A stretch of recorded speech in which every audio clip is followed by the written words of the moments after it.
It started with a feeling I couldn't explain, not fear exactly, more like confusion. That unsettling moment when something feels off, but your brain keeps telling you everything is normal. If you've ever looked at someone you trust and thought, even for half a second, that's not you, then stay with me, because what you're about to hear is the reason I no longer trust reflections, photos, or even my own memories. Before we go any further, if you enjoy true-style horror stories that mess with your mind and stick with you long after the video ends, make sure you hit like and subscribe right now. This is Nightmare Chronicles, and trust me, you don't want to miss what's coming next. I live alone in a small apartment on the 3rd floor of an old building. Nothing special about it. Thin walls, creaky floors, the usual city noises at night. I work late shifts, so I'm used to coming home around midnight, heating up leftovers, and zoning out until sleep takes over.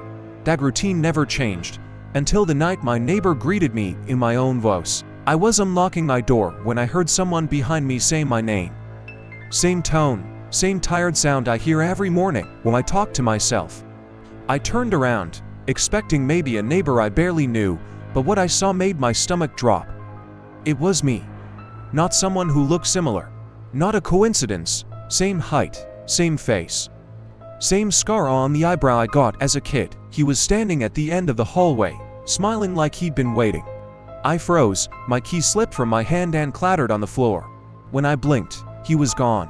The hallway was empty, quiet except for the buzzing light above me. I told myself it was exhaustion, lack of sleep can mess with your head.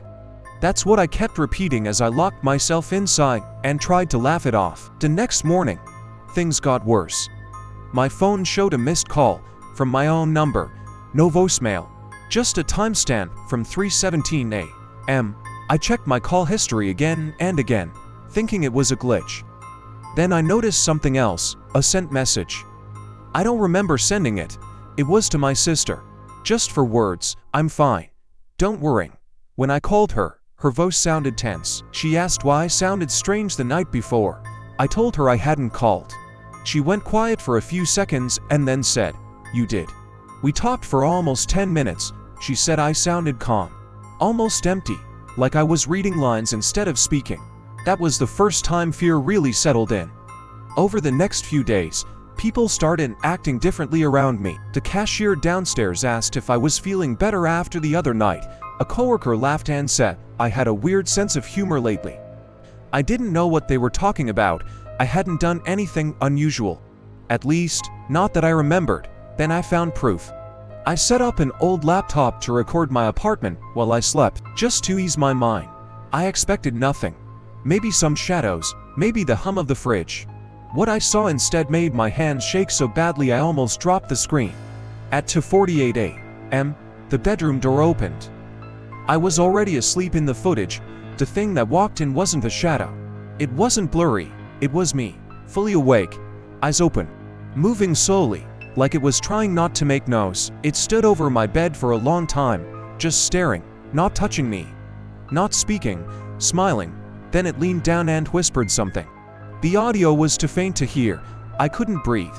I slammed the laptop shut and backed away like it could still see me. That night, I didn't sleep. I sat with the lights on until sunrise, replaying every strange moment of the past week. Every missing memory, every comment from people who thought they'd spoken to me. I realized something terrifying. Whatever this thing was, it wasn't trying to replace me. It was already living my life. I decided to confront it. That night, I waited in the hallway instead of going inside. The building was quiet, the kind of silence that presses against your ears. Around 3 a.m., I heard footsteps, slow, familiar. The elevator dinged, and there he was, me. He looked surprised to see me standing there. For the first time, he spoke, and hearing my own voice come from someone else felt wrong in a way I can't describe. He told me I wasn't supposed to be awake, that I was making things complicated. He said he'd been helping while I slept, fixing things, talking to people, living better than I ever did. I asked him what he wanted. He smiled wider and said, "To stay." The lights flicker. I don't remember everything that happened next. Just flashes, pain, darkness. When I woke up, I was in my bed. Morning light coming through the window. Everything felt normal, too normal. Until I checked the mirror, there was a new scar on my face, one I don't remember getting. And when I went outside, people greeted me like nothing was wrong. Like I was the same as always. Maybe I am, or maybe I'm the one who doesn't belong here anymore. If you've ever felt like you weren't fully in control, like pieces of your life were happening without you, pay attention. And if you ever see someone who looks exactly like you, don't assume it's a trick of the light. Because sometimes, the copy isn't trying to kill you, sometimes, it's trying to replace you. If this story got under your skin, let me know in the comments. I want to know what you think it was.